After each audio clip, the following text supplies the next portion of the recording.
मैं उनके सामने आप उठा कर दूंगा। वो विधायक हैं, उनको अपना वो 20 साल से 25 साल से उनकी राजनीति देखते आ रहे हैं कि उन्होंने क्या दबाव की, क्या उन्होंने गुंडागर्दी की राजनीति करी है, लोगों को हड़काया, लोगों को डराया, लोगों को धमकाया। मेरे को पहले भी एक बार गाली दी थी और वो भी अतुल प्रधान जी के इनके एक शिष्य ने दी थी। वो सोचते हैं कि डॉक्टर्स को छोड़ के, डॉक्टर्स को धमका के बाकी लोगों को साथ लेके चलेंगे, तो ये चीज भी ठीक नहीं है। जब वो आए हमने कहा सर आपको क्या करना है, कम कंसेशन करना है ना।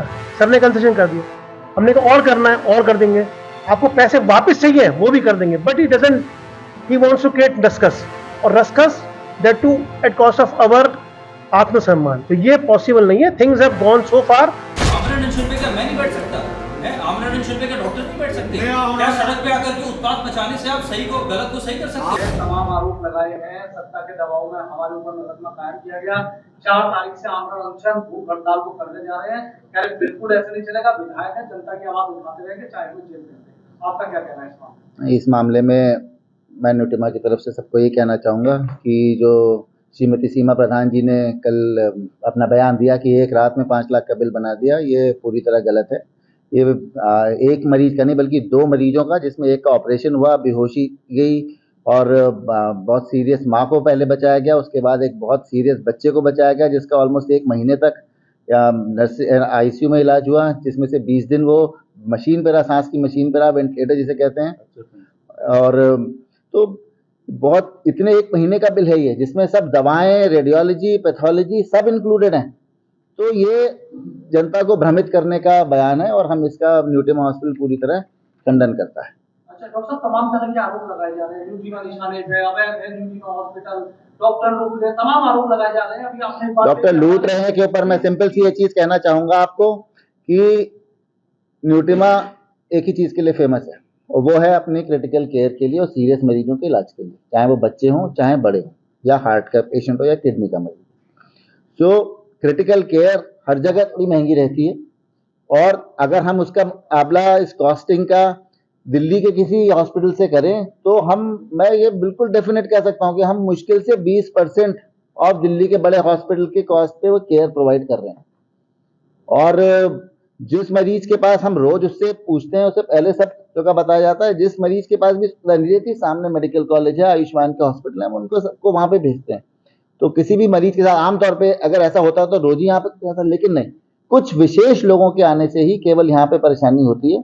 तो हम उस चीज के विरोध में सामने आए। क्या अतुल प्रधान के लिए क्या कहना चाहोगे? क्यों आप लोगों के पीछे पड़ गए? मैं तो अभी भी हाथ जोड़ के बैठा हूँ। मैं तो हाथ जोड़ के, मेरा कोई भी काम होता हो तो मुझे कोई दिक्कत की बात नहीं है। मुझे तो सड़कों पर झाड़ू लगाने से भी कोई परहेज नहीं है, मेरे को तो नाली साफ करने से भी कोई परहेज नहीं है। मैं हमेशा करता रहता हूँ। आप हर संडे को मुझे देखते रहे हो, 500 सप्ताह से यही काम कर रहा हूँ।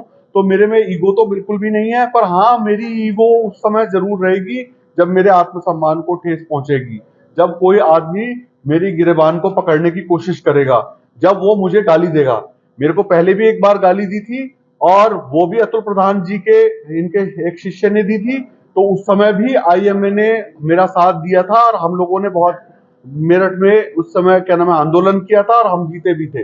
मैं आज भी कह रहा हूँ ये वाली बात कि अगर हमारे गिरेबान पर हाथ पहुंचाएंगे, हमको गाली देंगे, हमको सब जगह खड़े होकर हम सोशल मीडिया के थ्रू वीडियो बना के लोगों को भ्रमित करेंगे, लोगों को गलत बात बताएंगे, तो मैं आज भी उनका विरोध करने के लिए मैं सबसे आगे खड़ा हूँ।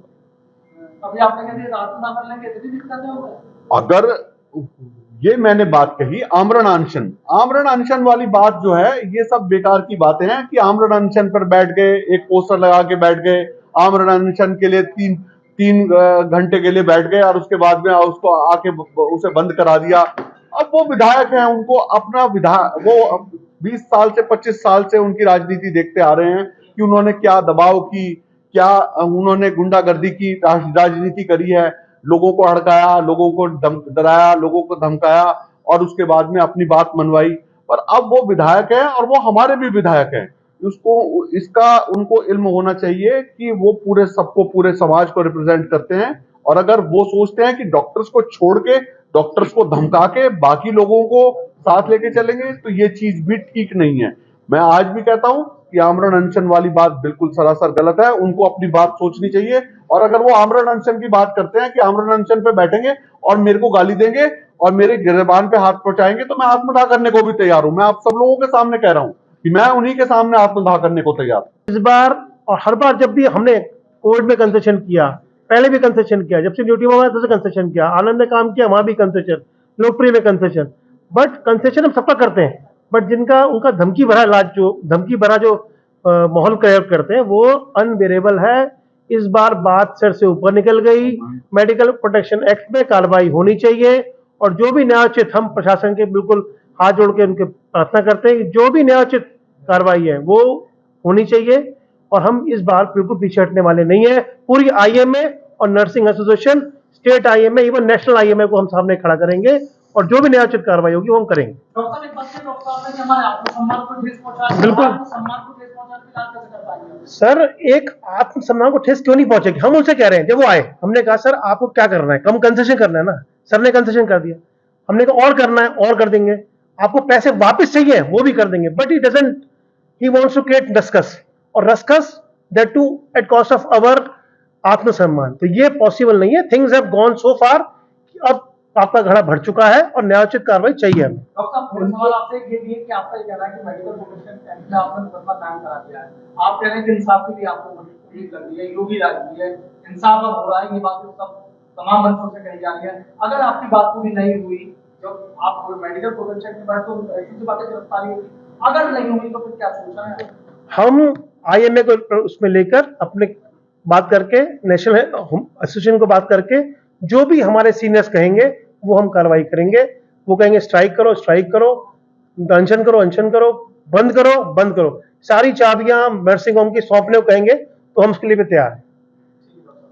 हम योगी राज जी को और अखिलेश जी को भी रिक्वेस्ट करते हैं कि हमें टाइम दें और हमारी बात रखने का टाइम, हम कोशिश कर रहे हैं लगातार योगी राज जी से बात करने की, अखिलेश जी से बात करने की। हम जो चाहते हैं कि हमारा डेलीगेशन उनसे मिले और हमारी बात सुनी जाए जो हम कह रहे हैं। मेडिकल प्रोटेक्शन एक्ट को 2013 में यूपी गवर्नमेंट ने मान लिया है, उसको फॉलो भी किया जाए। माननीय कोर्ट इसका संज्ञान लेते हुए जो उचित कार्रवाई है वो करें, और प्रशासन ये सुनिश्चित करे कि ऐसा आइंदा ना हो, वरना आमरण अनशन पे क्या मैं नहीं बैठ सकता है? आमरण अनशन पे क्या डॉक्टर नहीं बैठ सकते? क्या सड़क पे आकर के उत्पात मचाने से आप सही को गलत को सही कर सकते हो? आमरण अनशन से डॉक्टर आएंगे सड़कों पे, आईएमए भी सड़क पे आ जाएगी, आमरण अनशन पे हम भी बैठेंगे। नहीं, हमारी इज्जत उतारेंगे, हम आत्मदाह कर देंगे। आमरण अनशन क्या होता है? मैं उनके सामने आत्मदाह कर दूंगा आके। तुम आमरण अनशन कर रहे हो, ये आमरण अनशन का ड्रामा बंद करो कि 2 घंटे के लिए 3 घंटे के लिए आमरण अनशन करने के बाद में उसके बाद चले जाओ, और उसके बाद में आके कोई भी तुमको बहला के चले जाए। मैं कोई ये नहीं कह रहा कि मैं किसी को धमकी दे रहा हूँ या कुछ कर रहा हूँ, और ये उसका उपाय ये नहीं होता कि आप किसी का गला घोट दो। बेसिक चीज क्या थी, वो अतुल प्रधान जी क्यों आए यहाँ पर? मरीज का बिल करा दी। अगर आप होते उनकी जगह आप क्या करते? आप आते डॉक्टर साहब से डायरेक्ट बात करते और भाई साहब कर दो ये गरीब है या जो भी है, और डॉक्टर साहब ऑर्गेनाइज करते जैसे हम लोग हमेशा करते हैं। आके आपने इसकी दवाई में ये गड़बड़ी, उसकी ये गड़बड़ी, बैठे हॉस्पिटल में थोड़ा सा आगे है, थोड़ा पीछे, पार्किंग कम है, ये सब चीज़ों का क्या मतलब है? इसका मतलब आप कोई हमसे अपनी कोई दुश्मनी है या कुछ है, बोले नहीं डॉक्टर साहब, एक चीज मुझे बताइए,